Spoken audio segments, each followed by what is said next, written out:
इस वक्त की बड़ी खबर जम्मू कश्मीर के जिला किश्तवाड़ से है। मिलिटेंटों ने पुलिस पार्टी पर फायरिंग की। मिलिटेंट हमले में एक एसपीओ हलाक हो गए हैं और एक जख्मी बताए जा रहे हैं। काफी अहम खबर इस वक्त जम्मू कश्मीर से है।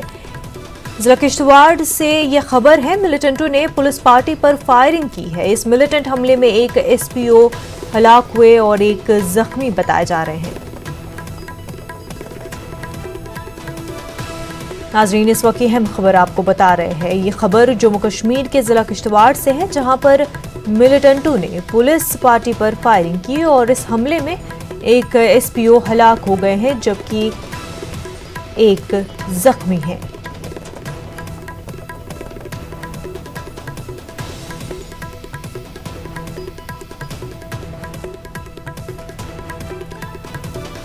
नाज़रीन, मिलिटेंटों ने पुलिस पार्टी पर फायरिंग की जिसमें एक एसपीओ हलाक और एक जख्मी हुए हैं। यह खबर जम्मू कश्मीर के जिला किश्तवाड़ से है।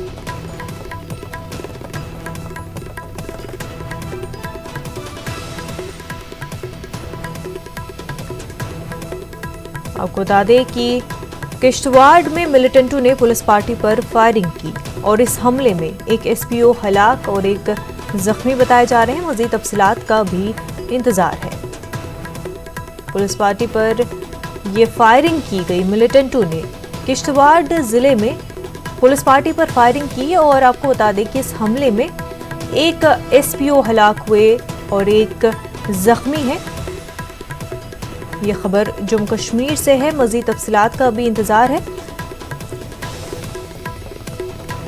इस वक्त जो इंफॉर्मेशन मिल पा रही है वो ये कि इस हमले में एक एसपीओ हलाक और एक जख्मी है। यह हमला किश्तवाड़ में हुआ है। जम्मू कश्मीर के जिला किश्तवाड़ में ये हमला पुलिस पार्टी पर किया गया है। मिलिटेंटों ने फायरिंग की और इस फायरिंग में एक एसपीओ हलाक हो गए।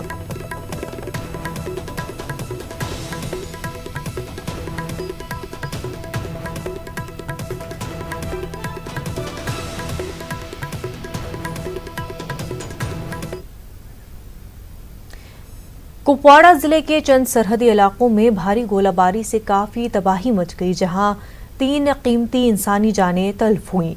वहीं निस्फ दर्जन से ज्यादा मकान तबाह हो गए। तमन्ना चौकीबल और रेडी की बस्तियों में खौफो हिरास का माहौल है। जिला सदर मकाम से महज 30 किलोमीटर की दूरी पर वाक़ई ये इलाके पहली मरतबा इस तरह की बर्फबारी की जद में आ गए। कल बाद दोपहर करना और केरन सेक्टरों में आर पार गोलाबारी शुरू हो गई और देखते ही देखते उसका दायरा वसी हो गया। पाकिस्तान की जानिब से फायरबंदी की खिलाफ वर्जी का फौज ने भी सख्त जवाब दिया। अपनी वालदा के साथ घर के सहन में खेल रहा मासूम बच्चा भी शेलिंग की जद में आकर अपनी मां की आंखों के सामने ही मौत की आगोश में चला गया। एक 5 बच्चों की वालदा, एक 18 साल नौजवान भी शेलिंग की जद में आकर मौत की अवधि नींद सो गए। इन इलाकों में जानो माल के नुकसान से पूरी बस्ती में गमो मातम का माहौल है। रात भर तमन्ना चौकीबल, रेडी और चौकीबल में लोग खून के आंसू रोते नजर आए। महलूकीन को नम आंखों से सुपुर्द खाक किया गया। कि ये इंडिया के हैं या पाकिस्तान के हैं, लेकिन गोले इस बस्ती पर गिरे हैं। हम उनसे गुजारिश करते हैं कि आइंदा हमें इन गरीबों पर ये गोलाबारी ना करे, इसको रोके। इस वक्त लोग कोरोना से मर रहे हैं और ये हिंदुस्तान और पाकिस्तान लगा है आपस में गोलाबारी करने में। होती है तो आपको कोई नहीं बोलता है, ना कोई आपको मिनिस्टर आता है, ना कोई आता है। जब फायरिंग बंद हो जाए तब सब आ जाते हैं, क्या हो गया क्या नहीं हो गया। इस वक्त तो कोई किसी का नहीं है। ये बेचारी मार गई, इसके बच्चों को कौन निकाल खुशी। फायर सर्विस वाले जो हैं वो भी, जो चौकी बल की फायर सर्विस है वो वहाँ पे नहीं पहुँच पाई वक्तन वक्त, क्योंकि उन्होंने जो है रोक रखा था। लॉकडाउन की वजह से वो वहाँ पे मूवमेंट नहीं कर पाए और इसी तरह से जो है वो बच्चा रोता बिलखता हुआ दम तोड़ गया। अपनी माँ की गोद में जो है उसने जो है दम तोड़ा और वो माँ बेयार मददगार रोती और चिल्लाती रही। तो कोई सेफ प्लेस भी नहीं है। हम कहाँ जाएं, हम किस हाल में रहें, इस चीज के लिए बस दिन रात हमारे दिमाग और जहन गुमान में यही चीज होती है कि हम आखिर करें तो करें क्या। दुनिया में ही कोरोना का कहर जो है एक महामारी के तौर पे अभी चल रहा है, लेकिन इस समय में ही पाकिस्तान में टेरर एक्सपोर्ट करने की जो फैक्ट्री है वो चल रही है। लेकिन यदि पाकिस्तान बाज नहीं आया तो कोरोना का जंग और यहाँ की लड़ाई, ये दोनों जंगें पाकिस्तान हारेगा। जो लॉकडाउन अभी इस समय चल रहा है तो इस वजह से लोग घरों में थे, उसकी वजह से थोड़ा सा कैजुअलिटी फिगर हमारा ज़्यादा रहा। पाकिस्तान की किसी भी नापाक हरकत का जवाब देने के लिए यहाँ के फोर्सेस मुस्तैद हैं। जो भी हमारा नुकसान हुआ है उनका जायज़ा लिया गया। ड्यूरिंग सीज़फायर वायलेशन भी पुलिस के जवान उसी फायरिंग के दौरान वहाँ पर मौजूद थे, लोगों को इवैक्यूएट करने में मदद की। कल शाम 6 बजे के बाद से जो है सिचुएशन नॉर्मल है, इस वक्त भी बिल्कुल नॉर्मल है। हमारे जो रिलीफ टीम्स थी वो कल शाम भी मौके पर मौजूद थी और to the next of kin of the deceased हमने 30,000 कैश रिलीफ इमीडिएटली सैंक्शन किया out of the district Red Cross funds for last rites and as immediate support. और साथ ही साथ जो परमानेंटली डैमेज्ड हाउसेज हैं उनके लिए भी 10,000 कैश असिस्टेंस प्लस कुछ जो बेसिक असिस्टेंस हम देते हैं डिस्ट्रिक्ट रेड क्रॉस सोसाइटी की तरफ से, जिसके अंदर कुछ ब्लैंकेट्स रहते हैं, किचन सेट्स रहते हैं और 1 मंथ का राशन रहता है फॉर ऑल द सोल्स। वो असिस्टेंस हमने डिस्ट्रिक्ट की तरफ से एक्सटेंड की है और साथ ही साथ जो है उनके cases as per relief norms जो हैं वो तकरीबन प्रिपेयर हो चुके हैं और उनको गवर्नमेंट को फॉरवर्ड करेंगे फॉर फर्दर। तिहाइयों की जमा पूंजी 10 मिनट की गोलाबारी में शोलों की नजर हो गई। गोलाबारी से कुछ ही मिनट कबल ये इलाका खुशियों से सरशार था, लेकिन गोलाबारी ने इनकी खुशियों को चंद मिनटों में ही मातम में बदल दिया और इस बस्ती में आहू, सिसकियों, उदासी और तबाही के ये मनाजिर दूर दूर तक पूरी बस्ती पर छाए। नेटवर्क 18 के लिए याह्या सुल्तान। नाज़रीन, आपको एक बार फिर बता दें, जिस तरह से थोड़ी देर पहले हम आपको बता रहे थे कि ज़िला किश्तवाड़ में मिलिटेंटों ने पुलिस पार्टी पर हमला किया, फायरिंग की गई और इस हमले में एक एसओपी हलाक हुए और एक ज़ख्मी बताए जा रहे हैं।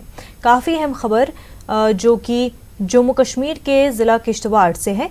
मिलिटेंटों ने पुलिस पार्टी पर फायरिंग की और इस फायरिंग में एक एसपीओ हलाक हुए और एक ज़ख्मी हो गए। हमारे साथ हमारे नुमाइंदे आतिफ लोन इस वक्त जुड़ चुके हैं। आतिफ, क्या कुछ अपडेट है? देखिए मुनव्वा, आज ठीक तकरीबन 2:30 बजे के करीब जो है जिला किश्तवाड़ के दूर दराज इलाके दच्छन टंडर ये जगह है यहाँ पे। अगर देखा जाए इस एरिया में अभी भी मिलिटेंट्स कुछ एक्टिव है और आज जब पुलिस पार्टी अपनी पेट्रोलिंग यहाँ पे कर रही थी तो अचानक से कुछ मिलिटेंटों ने इन पे अटैक किया और ये अटैक जो एक अलग तरीके से इन पे किया गया है कि इस बार जो हमें देखने को मिल रहा है कि कुल्हाड़ियों से जो है इन पुलिस पे जो है वो अटैक किया गया है। इसका जो ये रिपोर्ट जो अभी हमारे पास आई है कि इसमें जो है जो खुर्शीद अहमद है उसकी मौत जो है वो मौके पे ही जो है हुई है, जिसमें एक एसपीओ जो है जख्मी है विशाल सिंह, वो अभी काफी गंभीर हालत में जो है वो जख्मी है। फिलहाल इस एरिया में जो है कार्डन चल रहा है, आर्मी और पुलिस जो है कार्डन कर रही है। जो इस मिलिटेंट ने जो यहाँ पे जो हमला किया है इस पे पुलिस पार्टी पे, तो अगर देखा जाए जो जख्मी है उसको जो है बाई चॉपर जो है जम्मू शिफ्ट किया जाएगा कुछ देर के बाद। फिलहाल जो है उसका जो इलाज है पीएचसी दक्कन में चल रहा है। अगर देखा जाए इस दक्षिण एरिया जो है काफी मिलिटेंट्स यहाँ पे रहते हैं, काफी बड़े इनकाउंटर्स इस एरिया में हुए हैं। फिलहाल जो लास्ट रिपोर्ट जो अभी हमारे पास यही है कि इस बार जो है कुल्हाड़ियों से जो है इन एसपीओ से जो है वो अटैक किया गया है। जी मुलाजा। आतिफ, बेहद शुक्रिया तमाम तफसीलात के लिए। Industries, public sector units, medium and small scale industries और मंत्रालयों के साथ भी क्लोज कोऑर्डिनेशन में कार्य कर रही हैं। इसके साथ ही स्टेट रूरल लाइवलीहुड मिशन के तहत 27 राज्यों में 78,000 के करीब हमारे जो सेल्फ हेल्प ग्रुप मेंबर्स हैं उनके द्वारा अब तक 1.96 करोड़ मास्क का प्रोडक्शन किया जा चुका है। साथ ही नेशनल कैडेट कोर द्वारा एक्सरसाइज एनसीसी योगदान के तहत सिविल एडमिनिस्ट्रेशन की मदद की जा रही है। कोविड-19 के खिलाफ की इस लड़ाई में अब तक 50,000 से अधिक लोगों ने वॉलंटियर किया है। माननीय प्रधानमंत्री जी ने कहा है कि जान भी है जहान भी है और उनकी यह call is also backed by action. 10 अप्रैल तक प्रधानमंत्री गरीब कल्याण योजना के पैकेज के तहत अब तक 30 करोड़ से अधिक गरीब लोगों को कोविड-19 के कारण हुए लॉकडाउन के प्रभाव से संबंधित बचाने के लिए सपोर्ट के लिए 28,256 करोड़ रुपए की फाइनेंशियल असिस्टेंस प्रदान की गई है। This includes support to 19.86 crore Jandhan Yojana women account holders जिनको कि 9,930 करोड़ रुपए ट्रांसफर किए गए हैं। साथ ही पीएम किसान योजना के तहत 6.93 करोड़ फार्मर्स को करीब 13,855 करोड़ रुपए ट्रांसफर किए गए हैं। इसी तरीके से सोशल असिस्टेंस प्रोग्राम के तहत 2.82 करोड़ विडोज, सीनियर सिटीजन्स और जो हमारे दिव्यांग हैं उनको करीब 1,405 करोड़ रुपए ट्रांसफर किए गए हैं। 2.16 करोड़ जो हमारे बिल्डिंग और इंफ्रास्ट्रक्चर वर्कर्स हैं उनको भी करीब 3,066 करोड़ रुपीस की राशि के द्वारा हमने ऑनलाइन ट्रांसफर किया है। मैं यही आप लोगों की दृष्टि में लाना चाहूँगा कि while nation is at lockdown, हम ये चाहते हैं कि लाइफ ना रुके और इसीलिए एफर्ट्स हैं कि while lives are being protected, उसी के साथ साथ लाइवलीहुड्स के ऊपर भी काम हो। अब तक अगर मैं आप लोगों की दृष्टि में लाना चाहूँगा तो एक बहुत पॉजिटिव न्यूज़ लाना चाहूँगा कि अब तक अराउंड 857 लोग रिकवर हो चुके हैं और उनको हॉस्पिटल से डिस्चार्ज किया जा रहा है। इसके साथ ही अगर आप देखें तो एक ही दिन के अंदर 141 लोग जो रिकवर हुए हैं हमारे यहाँ पर। अगर पॉजिटिव केसेस और रिपोर्टेड डेथ की स्थिति अगर हम देखें तो टोटल 9,152 पॉजिटिव केसेस आए हैं, टोटल 308 डेथ रिपोर्ट हुई हैं और एक दिन के तहत देखें तो 796 पॉजिटिव केसेस एडिशनल आए हैं और इसके साथ ही टोटल 35 एडिशनल डेथ देश में रिपोर्ट की गई हैं। इसके साथ ही मैं आप लोगों की दृष्टि में लाना चाहूँगा कि एक पॉजिटिव डेवलपमेंट फील्ड स्थाई पर जो हमारा जिला एडमिनिस्ट्रेशन, जो हमारे फ्रंटलाइन वर्कर्स काम कर रहे हैं उसके रिजल्ट दिखने भी लगे हैं। आज अगर हम देखें तो 15 राज्यों में 25 जिलों में उसमें पिछले 14 दिन से, जबकि वहां पर इससे पहले की पॉजिटिव केसेस आए थे, तो पिछले 14 दिनों से कोई भी पॉजिटिव केसेस रिकॉर्ड नहीं हुए हैं।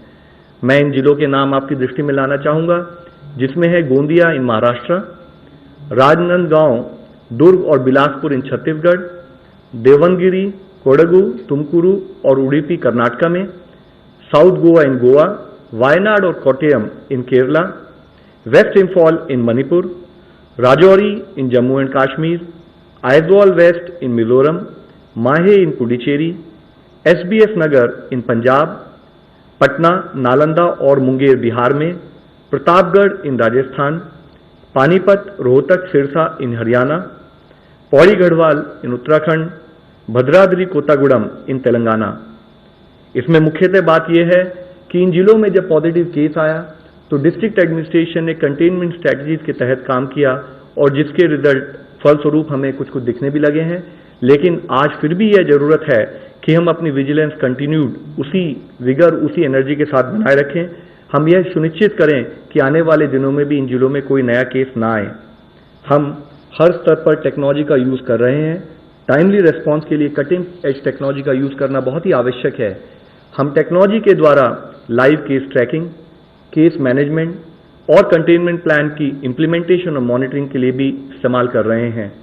GIS मैपिंग के द्वारा positive confirm cases, active intervention areas identification, containment plan implementation, identification of heat maps और प्रेडिक्टिव डेटा एनालिसिस के द्वारा फ्यूचर में किस एरिया में हमें काम करना है उसका प्रयोग किया जा रहा है।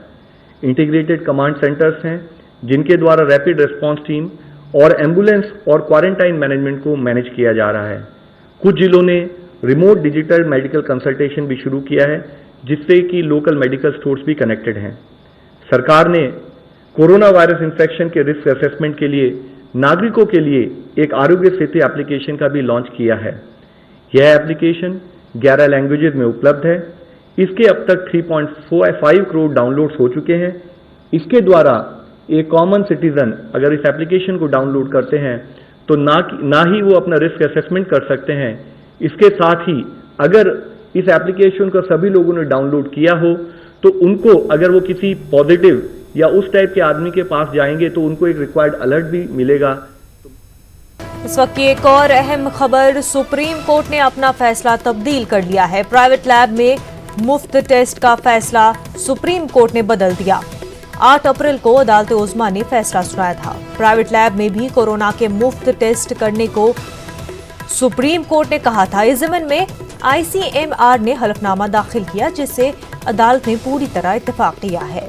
अदालत ने हुकूमत की सताइश की है, वबा की रोकथाम के लिए सरकारी सतह पर इक़दामात को सराहा है। काफी अहम खबर है, सुप्रीम कोर्ट ने अपना फैसला तब्दील कर लिया है। प्राइवेट लैब में मुफ्त टेस्ट का फैसला सुप्रीम कोर्ट ने बदल दिया है। आपको बता दें, 8 अप्रैल को अदालत उज़्मा ने फैसला सुनाया था कि प्राइवेट लैब में भी कोरोना के मुफ्त टेस्ट किए जाएंगे। इस ज़मीन में ICMR ने हलफनामा दाखिल किया, जिससे अदालत ने पूरी तरह इत्तेफाक किया। अदालत ने हुकूमत की सताइश की, वबा की रोकथाम के लिए सरकारी सतह पर जो इक़दामात किए जा रहे हैं उनको सराहा।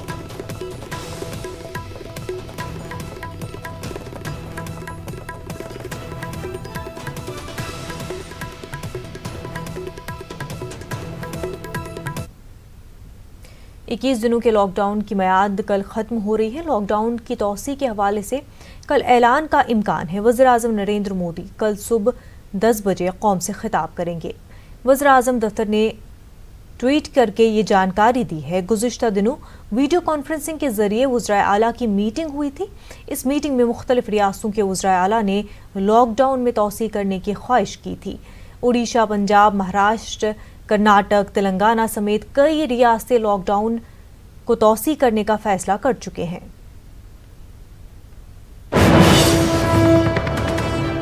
इस वक्त की एक और बड़ी खबर, मुल्क में मुकीम गैर मुल्कियों के वीजा की मुद्दत बढ़ाई गई है।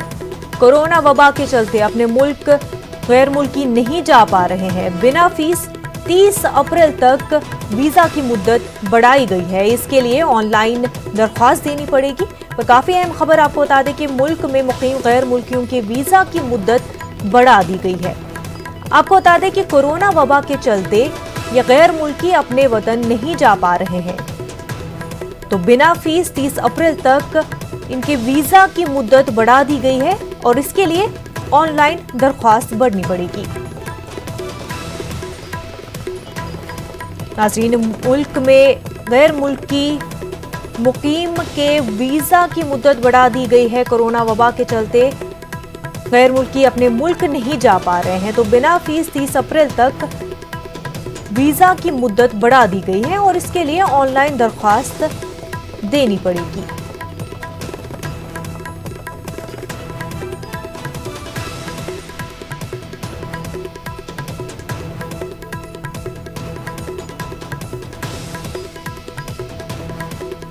बिना फीस 30 अप्रैल तक वीजा की मुद्दत बढ़ा दी गई। एक और अहम खबर मुंबई से जुड़ी हुई, वज़ीर आला उद्धव ठाकरे ने सभी अजला से रिपोर्ट मांगी है। कोरोना की सूरत हाल पर उद्धव ठाकरे ने रिपोर्ट मांगी है। 2 दिनों के अंदर रिपोर्ट देने का हुक्म दिया गया है। शाम 5 बजे उद्धव जिला अफसरान से बात करेंगे। वीडियो कॉन्फ्रेंसिंग के जरिए जिला अफसरान से उद्धव ठाकरे बात करेंगे। मुंबई से काफी अहम खबर, वज़ीर आला उद्धव ठाकरे ने सभी अजला से रिपोर्ट मांगी है। कोरोना की सूरत हाल पर उद्धव ठाकरे ने ये रिपोर्ट्स मांगी है। 2 दिनों के अंदर रिपोर्ट देने का हुक्म उद्धव ठाकरे ने दिया है। शाम 5 बजे उद्धव जिला अफसरान से बात करेंगे। वीडियो कॉन्फ्रेंसिंग के जरिए उद्धव ठाकरे जिला अफसरान से बातचीत करेंगे। हमारे साथ हमारे नुमाइंदे अमित राय इस वक्त जुड़ चुके हैं। अमित, जिस तरह से वज़ीर आला उद्धव ठाकरे ने तमाम अजला के अफसरान से रिपोर्ट मांगी है, तो इक़दामात में और भी ज़्यादा तेज़ी लाई जा रही है और वज़ीर आला कोशिश कर रहे हैं कि जल्द से जल्द जो है तमाम तर अजला में और भी बेहतर इक़दामात किए जाए, ताकि जो वायरस लगातार फैलता जा रहा है उसको किसी तरह से कंटेन किया जा सके। लेकिन निश्चित तौर पर जिस तरह से महाराष्ट्र में लगातार आंकड़े बढ़ रहे हैं, चाहे पॉजिटिव मरीजों की संख्या की बात की जाए या डेथ के आंकड़े की बात की जाए, उससे सरकार लगातार जो है चिंतित है। और इसी के मद्देनजर जो है सभी जिलाधिकारियों को निर्देश दिए गए हैं कि अपने अपने जिले की जो संपूर्ण रिपोर्ट है वो जल्द से जल्द सौंपी जाए, ताकि हर जिले की स्थिति को जो समझा जा सके और उसके मुताबिक जो है वहाँ पर क्या कार्रवाई चल रही है, क्या आगे के इंतजाम और करने हैं, इन सबके जो है दिशा निर्देश जो दिया जा सके। इसी के मद्देनजर जो है आज शाम को 5 बजे जो है उद्धव ठाकरे, स्वास्थ्य मंत्री राजेश टोपे, गृह मंत्री अनिल देशमुख जो है वीडियो कॉन्फ्रेंसिंग के जरिए सभी जिले के जो अधिकारी हैं तो सभी जिले के जो पुलिस वाले हैं उन सभी के साथ जो है वीडियो कॉन्फ्रेंसिंग करेंगे और हालात का जायजा लेंगे। जी अमित, ये सभी अजला से रिपोर्ट क्योंकि मांगी जा रही है और साथ ही साथ जो रेड जोन एरियाज है उनको लेकर कुछ खास तवज्जो होगी, कोई खास बातचीत होगी? देखिए मैं पहले भी बता चुका हूँ कि 3 चीजों में जो है डिवाइड कर दिया गया है यहाँ पर जोन में, और उसी के मद्देनजर जो है काम किया जा रहा है कि आखिरकार कहाँ ज्यादा केसेस बढ़े हुए हैं, कहाँ जो है केसेस बहुत ज्यादा बढ़ नहीं रहे या कहाँ बिल्कुल भी केसेस नहीं है।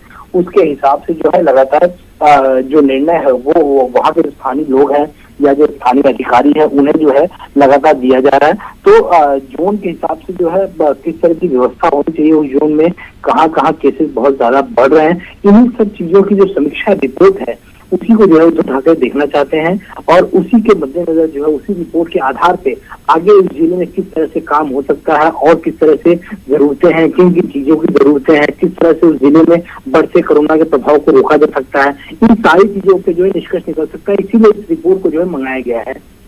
बिल्कुल अमित, बेहद शुक्रिया तमाम तफसीलात के लिए।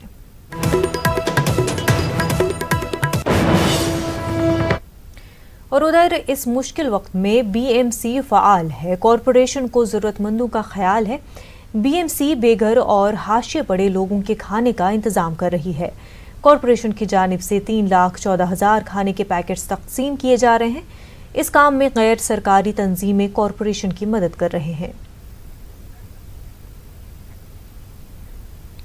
ज़रूरतमंदों की मदद के लिए हर कोई सामने आ रहा है और आना भी चाहिए, क्योंकि लॉकडाउन में हजारों गरीब मजदूरों के घर का चूल्हा नहीं जल पा रहा है। दिल्ली कॉन्स्टिट्यूशन क्लब की जानिब से करीब 15,000 पैकेट रोज ज़रूरतमंदों तक पहुंचाया जा रहा है। कई अरकान पार्लियामान ज़रूरतमंदों तक खुद पहुंच रहे हैं और लोगों में खाना तकसीम कर रहे हैं। महामारी के खिलाफ भारत लंबी लड़ाई लड़ रहा है। कम्युनिटी किचन देश भर में चलाया जा रहा है और हम मौजूद हैं दिल्ली के कॉन्स्टिट्यूशन क्लब में। और मेरे पीछे आप देख सकते हैं यहाँ जो किचन है उसमें जो शेफ़ हैं जो यहाँ खाना बनाते हैं वो लोग मौजूद हैं और लगातार यहाँ खाना बनाने का जो प्रोसेस है वो चल रहा है। बताया गया हमें कि 2 टाइम का खाना यहाँ रोज़ बनता है, दोपहर का और रात को लोगों को खाना देते हैं। और दिल्ली में अलग अलग इलाकों से जहाँ से डिमांड इनके पास आती है वहाँ के लिए जो है खाना पहुँचाया जाता है। तकरीबन 15,000 लोगों के लिए रोज़ यहाँ खाना बनाया जाता है। आप देख सकते हैं कि जो भी यहाँ खाना बनाने वाले हैं, जो उनके दूसरे सहयोगी हैं, वो खासकर इस बात का ध्यान रख रहे हैं कि वो पूरी तरह से मास्क को लगाए हुए रहें। इसके अलावा जो दूसरी चीज़ें हैं, ग्लव्स पहने हुए हैं सभी लोग। तो कहीं ना कहीं ये भी सुनिश्चित किया जा रहा है कि कोरोना के खिलाफ इस लड़ाई में जो यहाँ काम करने वाले लोग हैं वो भी पूरी तरह से सुरक्षित रहे। बात करना चाहेंगे कॉन्स्टिट्यूशन क्लब के डायरेक्टर से। सर, ये जो प्रैक्टिस है, ये जो मुहिम है, आप लोग कब से चला रहे हैं? ये लॉकडाउन के फर्स्ट डे से चल रही है। जिस दिन ऑनरेबल प्राइम मिनिस्टर ने अपील करी थी उसके बाद हमारे सेक्रेटरी श्री राजीव प्रताप रूडी जी का निर्देश आया कि हम लोग इसको करें। तो लॉकडाउन से पहले दिन से आज 20 डे है, हम डेली करीबन 10 से 11,000 लोगों को खाना खिला रहे हैं। भाई, मैंने देखा कि जितने भी लोग इसमें प्रोसेस में जुड़े हुए हैं वो उनको भी बाकायदा मास्क, ग्लव्स, तमाम चीज़ें दी गई है ताकि उनकी भी सुरक्षा हो सके। ये भी पूरे स्टाफ की सेफ्टी का मेजरमेंट ले रहे हैं। ग्लव्स, कैप, मास्क, डेली जब वो ड्यूटी पर कैंपस के अंदर एंटर कहते हैं प्रॉपर उनका टेम्परेचर नोट होता है, प्रॉपर रजिस्टर मेंटेन है जाने के टाइम, आने के टाइम। और जो टीम हमारी खाना बांट रही है उनको पीपी किट्स भी हमने डिस्ट्रीब्यूट किए हैं कि जाने के टाइम उन लोगों की सेफ्टी बनी रहे। माना जाए अमूमन एक दिन में कितने जो डब्बे हैं वो आप लोग बनाकर तैयार करते हैं? करीबन 10 से 11,000 पैकेट डेली बन रहा है। करीबन 6,000 के आसपास लंच में होता है, 5,000 के आसपास डिनर में। हमें कुछ रिक्वेस्ट आती हैं दिल्ली सरकार की तरफ से डेली, और कुछ आती हैं एमपीज़ की तरफ से, जैसे श्री राजीव शुक्ला जी हुए, मीनाक्षी लेखी जी हुए, निशिकांत दुबे जी हुए, डी राजा हुए, अनुभव मोहंती हुए। एमपीज़ के अलग अलग एरिया से रिक्वेस्ट आती है कि उनके गाँव के कुछ लोग, कई मजदूर लोग फंसे हुए हैं, तो हमारी कोशिश होती है कि उन लोगों तक खाना पहुंचा दिया जाए। देखिए, एमपीज़ के डिमांड पर ये किया जा रहा है। जो एमपीज़ जो हैं उनकी तरफ से जो रिक्वेस्ट आता है, उनका जो कॉन्स्टिट्यूशनल एरिया है वहाँ पर आप लोग भिजवाते हैं? एमपीज़ की डिमांड पर और दिल्ली सरकार की दोनों लोगों की डिमांड पर हम लोग पूरा कर रहे हैं। धन्यवाद। तो साफ तौर पर देखिए सरकार की तरफ से कोशिश हो रही है, कॉन्स्टिट्यूशन क्लब जो है वो अपनी तरफ से कोशिश कर रही है, और जो सांसद हैं उनके रिक्वेस्ट पर उनका जो इलाका है, जो उनका संसदीय क्षेत्र है, या फिर उनके दिल्ली में अगर कुछ लोग अगर फंसे हुए हैं जहां उनको रिक्वेस्ट आता है वहां पर वो भोजन पहुंचवाते हैं। तो ये कम्युनिटी किचन हमने आपको दिखाया, और इसी तरह के कम्युनिटी किचन्स जो है वो देश भर में चलाए जा रहे हैं। कोरोना के खिलाफ लड़ाई जो है वो लंबी है, लेकिन इस लड़ाई में देश एकजुट है, और उसकी एक तस्वीर इस कॉन्स्टिट्यूशन क्लब के से हम दिखा रहे हैं आपको।